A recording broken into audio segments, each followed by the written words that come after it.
Imagine you did 100 physics questions and Kunal sir comes and tells you that you did no work. Well, technically he would be right, because the definition of work in physics is much different from the definition of work that we use in our day-to-day lives. So for us in our daily lives, work might include your classwork, your homework, your schoolwork, or your office work, okay? But in physics, the definition of work is much different and very precise actually. So let me take an example to explain you the meaning of work in physics. So here I have a chair and I could apply some force on the chair by either pushing it or pulling it, because force is essentially a pull or a push. So if I push the chair, I get some displacement, or the position of the chair changes from this position to that position. So whenever, due to the application of some force, or whenever we apply some force, and as a result of that application of force we get some displacement or a change in the position, we say that work has been done. So in simple words, whenever you apply some force on something and that object displaces, moves, you can say that work has been done.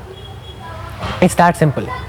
Now mathematically, work may be called the product of force and displacement.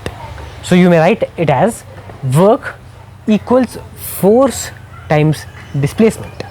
It's as simple as that. So now you can understand why solving 100 physics questions is no work, because in that case, while solving the questions, you do not have to apply a large amount of force, and also you don't get a large amount of displacement, except for the displacement of your pen. There's no major displacement, so that's not work technically. On the other hand, if I push this chair, let's say I am applying a force of 1 Newton in that direction, and I get the displacement of 1 meter, right? That looks like 1 meter, right? So if I apply a force of 1 Newton on the chair by pushing it, and I get a displacement of 1 meter, I can say that I have done 1 unit of work. So let us just look at the units of work. Well, the units of work should be the unit of force multiplied by the unit of distance. What is the unit of force? Well, we know the unit of force is Newton. What is the unit of displacement? Meters, right? So the unit of work should be simply newtons into meters. So Newton meters.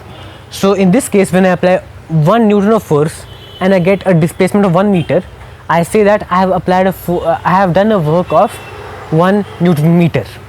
Or in other words, so just to shorten the unit, we also call 1 Newton meter as 1 joule.